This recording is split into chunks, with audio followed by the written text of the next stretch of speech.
Oh, damn. Brothers and sisters, rejoice, as we're gifted by the Emperor a boon that keeps on giving. Warhammer 40K Space Marine 2. This is a blast from the past in a lot of ways because, for one, it is a game that in essence shouldn't be a part of today's gaming landscape because this one actually respects your wallet. Who knew video games like this still exist? Nice. At the equivalent of $35 in my location, the latest sci-fi gore fest is realized in a format that's far removed from the tabletop filled with armies you've painted and invested in. Which I'm sure wouldn't be discarded that easily by Games Workshop.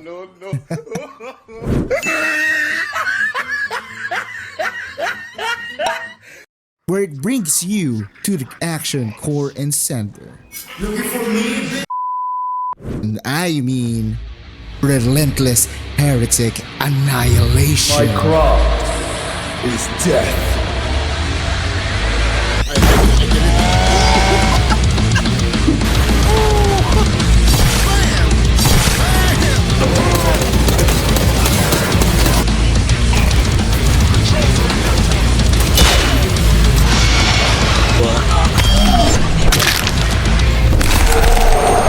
Defender of the Veil. Oh my god!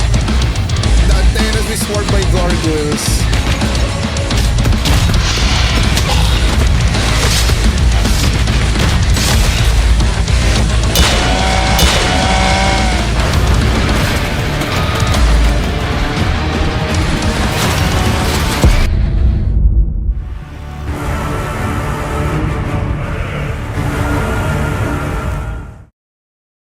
Beyond the bombastic gameplay, the game is a clear statement that if you, the developer, just decide to provide a fun game without any frills and greed, you'll be loved by the community. That is, most of the time, pork hostile on the internet.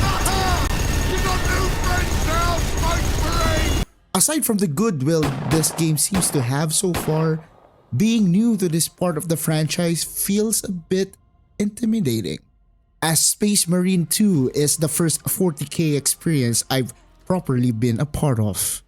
Sorry, Dark Tide, you were just enough, unlike your fantasy to win. Holy Sigma!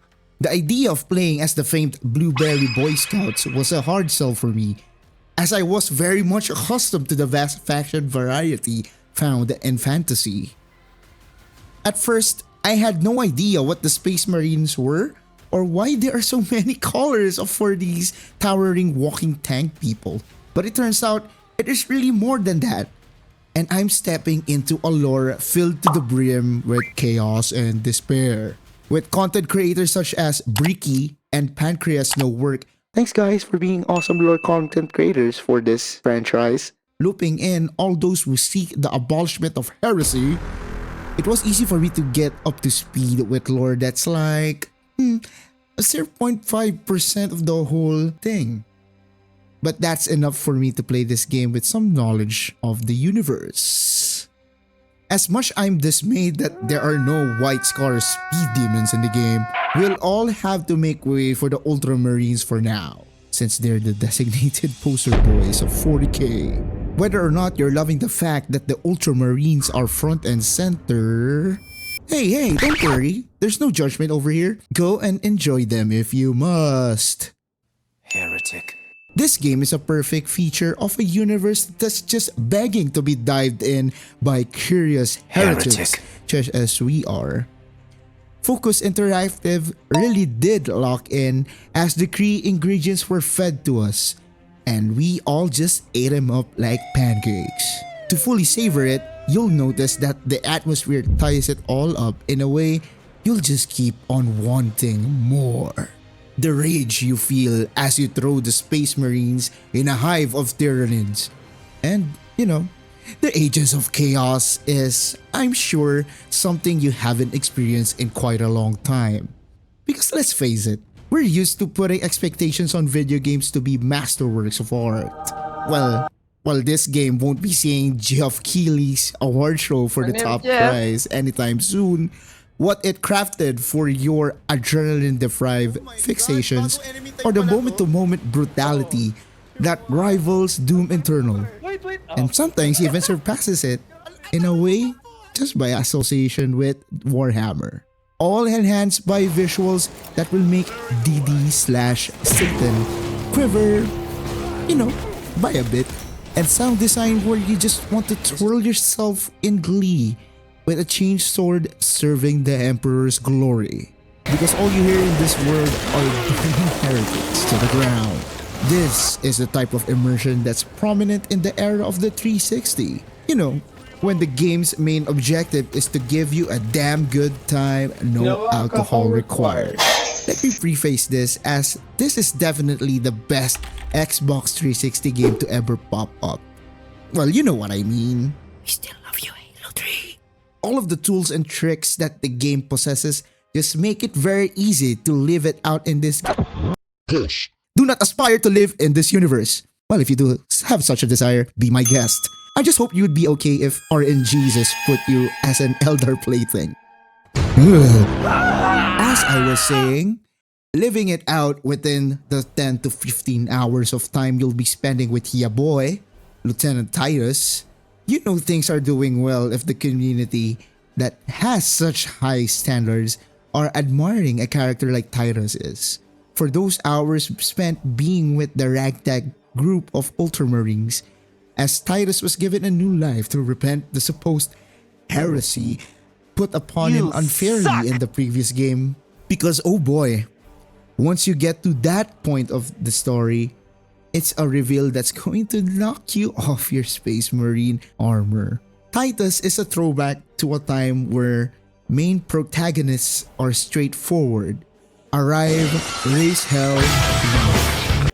It is reflective of the style of game this is, and the atmosphere does blend well with the pilot that values the ruthlessness of the world they're in. Well, speaking of the world, do I need to mention the spectacle sprinkled all throughout? No time to gloat. We must keep on. Prime. Let none escape.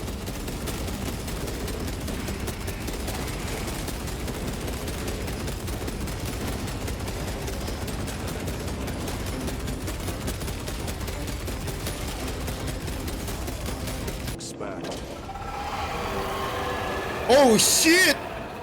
Look at that! Damn!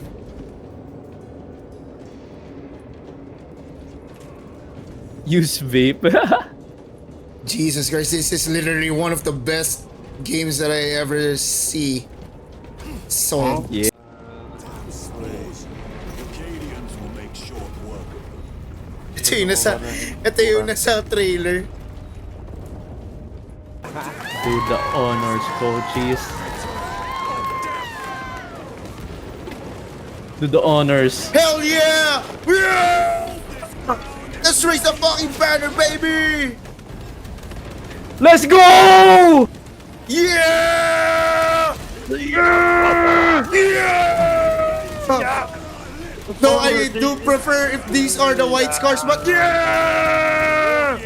I refuse to highlight more because I want you to experience the vast number of oohs and ahs the game has. It is funny that I consider this as the best looking game I've seen so far because you are innately expecting that award to be held by a quadruple AAA, whatever A it is, game title. But the game satisfying your urge to commit heretic genocide holds that one for me, as the technical marvels the game has is well complemented by set pieces that are just out of this world. Even if you're a literal Space Hulk, there are moments that you will feel small. The last part, and I guess it's a personal pizzazz we can all relate to, is after everything and you're ready to delve your life for the Emperor with the operations and eternal war mode, the mode where you try to be a sweat. I believe that this game is your stepping stone to Warhammer. I guarantee it, you'll be diving into the lore right away because that's what Total War Warhammer 3 and Vermintide 2 did for me personally. There's just something encapsulating when you're in a world in a constant war that just reflects an excess amount of cinematic stuff you can think of. It's all a matter of perspective, and the Warhammer series, whether it's fantasy or 40K, satisfies a grandeur of violence and glory, whether it's in the battlefield or not. So with everything that I have shared to you on why this game is awesome, this is the perfect time for you to halt the heresy you're committing by not starting on Warhammer. Let the undeserving call you a tourist, because one thing's for sure, you'll love every second of your stay in the grim dark future. Or in the care of Gringor, your call. It's all good, man.